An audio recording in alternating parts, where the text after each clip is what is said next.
Bonjour à toutes et à tous, j'espère que vous allez bien pour cette nouvelle vidéo. Je tourne dans mon studio, il fait 30 degrés, c'est assez insupportable. Juste avant de vous expliquer ce nouveau format de vidéo, point d'actualité, j'aimerais chaleureusement vous remercier pour toutes les vues que vous avez faites sur la dernière vidéo où du coup je pars en randonnée à la croix du Nivolet qui est la plus grande croix de France et où je vous partage tout le panorama qu'on peut voir depuis cette croix. Vous avez été plus de 260 à regarder cette vidéo en seulement quelques jours, ce qui est vraiment énorme par rapport au nombre d'abonnés que j'avais lorsque j'ai publié cette vidéo. Vos retours dans les commentaires de cette vidéo ont vraiment été hyper agréables à lire et en plus de ça vous m'avez donné quelques axes d'amélioration pour du coup améliorer ces vidéos type un peu nature et du coup bien évidemment je les prends en compte. Merci beaucoup. D'ailleurs vous pouvez toujours lâcher votre petit like et vous abonner à la chaîne avec la cloche de notification sur toutes, comme ça vous pourrez être au courant de quand je publierai les prochaines vidéos. Et puis comme ça le jour où mes vidéos seront monétisées par YouTube, je pourrai acheter du nouveau matériel et donc vous faire des vidéos encore plus qualitatives, ce qui serait excellent, je vous le garantis. Bref, cela dit, passons au sujet principal de cette vidéo, le nouveau format que je vous propose, point d'info. Le principe est simple, je prends des informations venant de sources fiables, qui ne sont pas forcément médiatisées comme ils devraient l'être, valorisées par les médias traditionnels tels que la radio ou la télévision,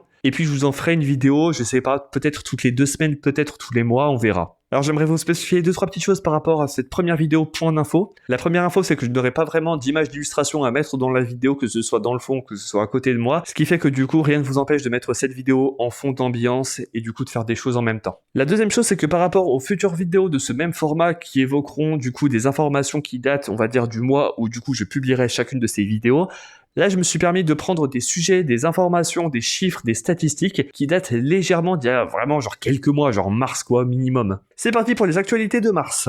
665 fausses informations sur le climat ont été propagées à la télé et à la radio en 2025. Depuis 2023, l'Observatoire des médias sur l'écologie analyse tous les journaux télé et radio pour analyser leur traitement de l'actualité climatique en France. Leur verdict, environ 13 fake news sur le climat sont relayés chaque semaine, notamment par des chaînes de télévision et des stations de radio privées. Principaux sujets de dérapage, les énergies renouvelables et les voitures électriques. C'est quand même dingue pour des chaînes de télé et de radio de diffuser des fausses informations, surtout sur quelque chose d'aussi important que le climat. La planète se réchauffe à un rythme sans précédent de 0,27 degrés Celsius par décennie, du seul fait des activités humaines selon une étude de 73 scientifiques. Ils estiment que le seuil de 1,5 degré par rapport au niveau pré-industriel fixé par l'accord de Paris en 2015 pourrait être dépassé dans les 4 prochaines années.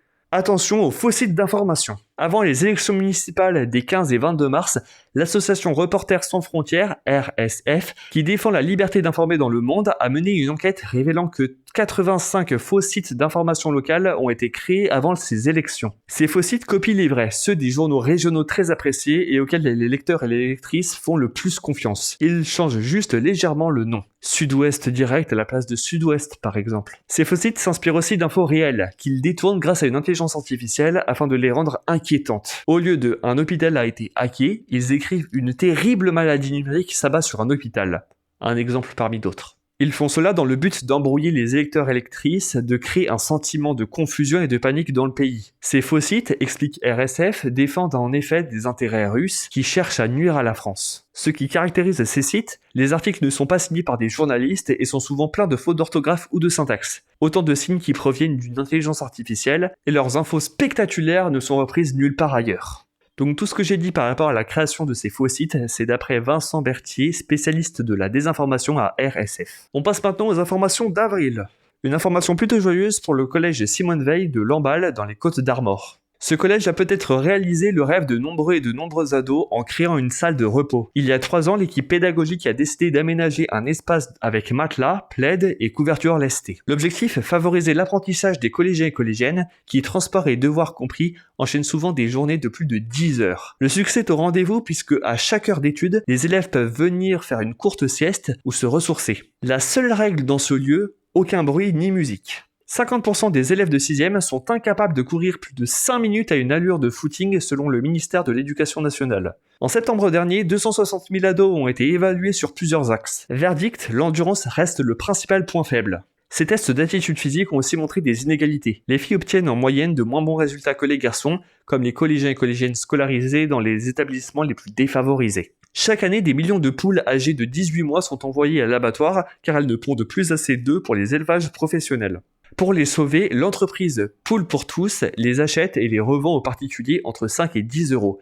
Une façon pour nous de faire une bonne action et profiter encore des années de leurs œufs et de leur compagnie. 90% des 11-18 ans font confiance à leurs parents pour s'informer et 82% à leurs professeurs. Alors que j'imagine que la plupart des adultes continuent de regarder la télévision, en particulier les chaînes qui abordent les sujets qui les intéressent du point de vue qui les intéresse, tout ce que je peux conseiller aux adolescents, c'est de garder un esprit critique et de bien se dire qu'il n'existe pas un seul point de vue mais plusieurs obligatoirement. Et qu'il faut bien entendu entendre et comprendre chaque point de vue avec le contexte global de la situation, avant de se faire sa propre idée sur le sujet. Ce 10 juin, la guerre en Ukraine atteindra une durée de 1567 jours. C'est autant que la Première Guerre mondiale qui, je le rappelle, a commencé en 1914 et s'est terminée en 1918. Le bilan des destructions et des victimes est désastreux puisque les civils ukrainiens subissent des attaques de missiles et de drones qui ciblent leurs villes et leurs infrastructures énergétiques. Et dernière petite actualité par rapport à l'Ukraine, information qui date d'aujourd'hui, on est actuellement quand je tourne le 15 juin, la cathédrale orthodoxe de la Dormition, classée au patrimoine mondial de l'UNESCO, a été touchée par des bombardements russes dans la capitale ukrainienne selon les autorités locales. Je trouve ça quand même dommage qu'on s'en prenne aux civils et au patrimoine au lieu de régler ces affaires d'homme à homme en discutant comme des personnes civilisées, c'est quand même dingue ça. J'en profite de la fin de cette vidéo pour adresser mes plus sincères condoléances aux proches de la petite Liana, qui est décédée d'une manière horriblement tragique. Ça ne devrait même pas exister dans le monde. Gros cœur sur vous, c'est la fin de la vidéo et j'espère que ça vous a plu. Si c'est le cas, n'hésitez surtout pas à liker, commenter, partager et vous abonner avec la cloche de notification réglée sur toutes. On se revoit très bientôt, c'était Stellar, bye.